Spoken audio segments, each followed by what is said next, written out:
ഈ കാലത്തെ ആളുകൾക്ക് വളരെയധികം സ്ട്രെസ്സുള്ളവരാണ്. അതുപോലെ ടെൻഷൻ ഉണ്ടാവുന്നു.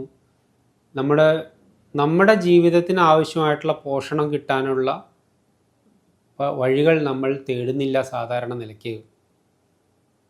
പലരും കുട്ടികളെയും കൊണ്ട് അച്ഛനമ്മമാർ വരണ സമയത്ത് ഞാൻ അവരോട് ചോദിക്കാറുണ്ട്, നിങ്ങൾ അവർക്ക് കോംപ്ലാൻ കൊടുക്കാറുണ്ട്, ബൂസ്റ്റ് കൊടുക്കാറുണ്ട്, മുട്ട കൊടുക്കാറുണ്ട്, ഇറച്ചിയും മീനും ആവശ്യമുള്ള സമയത്തിന് അതിന് കൊടുക്കാറുണ്ട്, നല്ല പോഷകാഹാരങ്ങൾ കൊടുക്കാറുണ്ട്.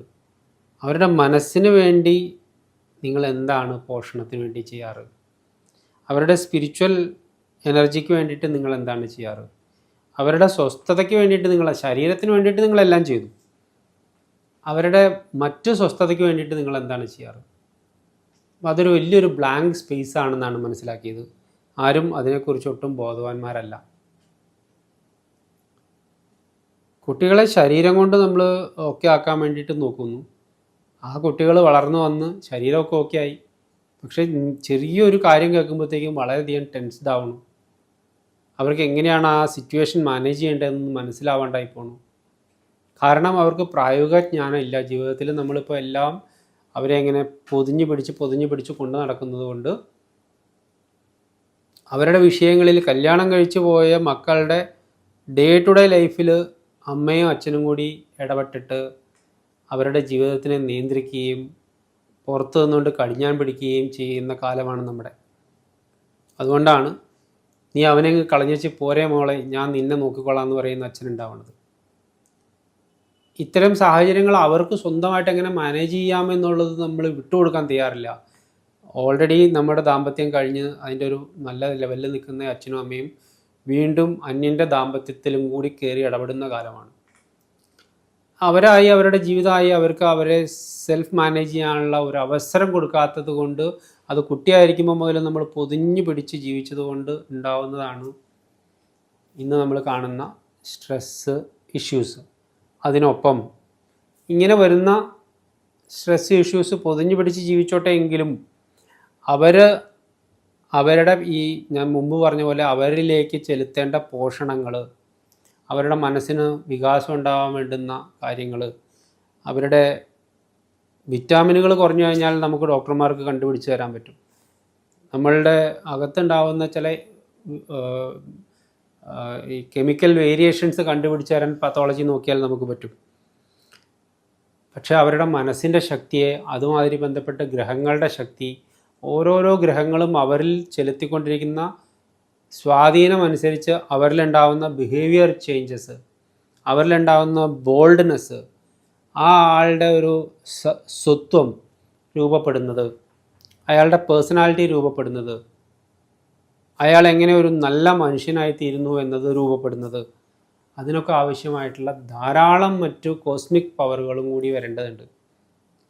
അതിനെക്കുറിച്ച് നമ്മൾ അജ്ഞരാകുന്നു. അത് ശരിപ്പെടുത്താൻ വേണ്ടിയിട്ടാണ് നമ്മൾ നിത്യജീവിതത്തിൽ നമ്മുടെ ഭാരതീയ സനാതനധർമ്മ സംസ്കാരത്തിൽ നിന്ന് നമ്മൾ ഓരോ ആചാര പദ്ധതികൾ കൈവശം വച്ചിട്ടുണ്ടായിരുന്നത്. ആ ആചാരങ്ങളിപ്പോൾ നമ്മൾ അനുഷ്ഠിക്കുന്നില്ല, അനുവർത്തിക്കുന്നില്ലാതെ വരുന്നിടത്താണ് നമ്മുടെ അപജയം നിൽക്കുന്നത്. അവിടെ നമുക്ക് നിത്യവും രാവിലെ ഉണർന്നാൽ എപ്പോഴും ഉണരണം, ആ സമയത്ത് ഉണർന്നാൽ എന്താണ് പ്രയോജനം? ഇപ്പോൾ നമുക്ക് ധാരാളം യൂട്യൂബിൽ കാണാൻ കിട്ടും. 3 മണിക്ക് ഉണരേണ്ടതുണ്ട്, 3:20 ഉണരേണ്ടതുണ്ട്, 3:45 ഉണരണം എന്ന് പറഞ്ഞിട്ട് ഒരു കൂട്ടർ. ആ സമയത്ത് നമ്മളുടെ എനർജി ലെവൽ, അന്തരീക്ഷത്തിൻ്റെ എനർജി ലെവൽ ആളുകളുടെ ബ്രെയിനിലേക്ക് അത് ആക്ടിവേറ്റ് ചെയ്തു കൊടുക്കുന്ന, ജാഗ്രതയിലിരിക്കുന്ന ആളുകൾക്ക് മാത്രം കിട്ടാവുന്ന ആ ഗുണം, അത് മുതൽ നമുക്ക് നമ്മുടെ ആചാരത്തിൽപ്പെട്ടതായിരുന്നു. നമ്മൾ നേരം വെളുക്കുന്നത് വരെ കിടന്നുറങ്ങുന്ന ശീലം ഉണ്ടായിരുന്നില്ലല്ലോ. അങ്ങനെ ഒത്തിരിയും കാര്യങ്ങൾ നമുക്കതിൽ പറയേണ്ടി വരും. അവർ ജപം ചെയ്യുന്നുണ്ടോ, അവർ ക്ഷേത്ര ദർശനം നടത്തുന്നുണ്ടോ, അവർ വ്രതങ്ങൾ എടുക്കുന്നുണ്ടോ, അവരേതെങ്കിലും ഉപവാസം എടുക്കുന്നുണ്ടോ മിനിമം.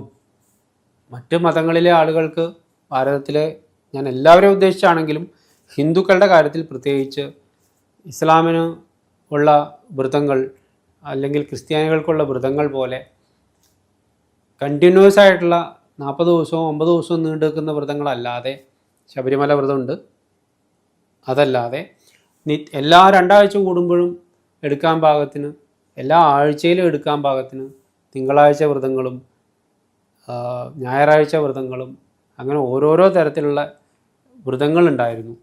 അത് ഏകാദശി പോലുള്ള തിഥികൾ നോക്കിക്കൊണ്ടുള്ള വ്രതങ്ങളുണ്ടായിരുന്നു. ഇതിലേതെങ്കിലും ഒരു സഹനത്തിൽ കൂടെ നമ്മുടെ കുട്ടികൾ കടന്നു പോകുന്നുണ്ടോ? ഇതൊന്നും ഇല്ലാതെ ആചാരഭ്രഷ്ടരായി മാറിയിട്ടുള്ള, സംസ്കാര ശൂന്യരായി മാറിക്കൊണ്ടിരിക്കുന്നു. നമ്മുടെ സംസ്കാരം എന്ന് പറയുന്നത് അപ്ലൈ ചെയ്ത് നോക്കി അതിൻ്റെ ശരി തെറ്റുകൾ വീണ്ടും വീണ്ടും കൂട്ടിയും ഗുണിച്ചും ഹരിച്ചും മറച്ചും നോക്കി അതിൽ നിന്ന് ഫൈൻ ട്യൂൺ ചെയ്തെടുത്തിട്ടുള്ള അപ്ലൈഡ് സയൻസാണ് നമ്മുടെ സംസ്കാരം എന്ന് പറഞ്ഞത്. ഭാരതീയ സനാതന ധർമ്മം എന്ന് പറയുന്നത് അതാണ്. ആ ധർമ്മം അനുഷ്ഠിക്കുകയാണെന്നുണ്ടെങ്കിൽ 3 കാലങ്ങളിലും അത് ഒരേപോലെ തന്നെ, ഭൂതകാലത്തിലുണ്ടായിരുന്നത് പോലെ തന്നെയാണ് ഇത് ഇന്നും, നാളെയും ഇങ്ങനെ തന്നെയായിരിക്കും.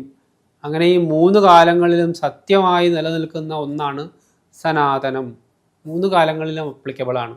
കാലത്തിൻ്റെ ചേഞ്ചിനനുസരിച്ച് നമ്മളിലുണ്ടായിട്ടുള്ള എവല്യൂഷൻ അനുസരിച്ച് ഇതിൽ ചെറിയ പരിഷ്കാരങ്ങളെ വരുന്നുള്ളൂ. അത് ഏത് കാലത്തേക്കും സ്റ്റേബിളായിട്ടുള്ള ആചാര സംഹിതയാണ് നമ്മുടെ സനാതനധർമ്മം.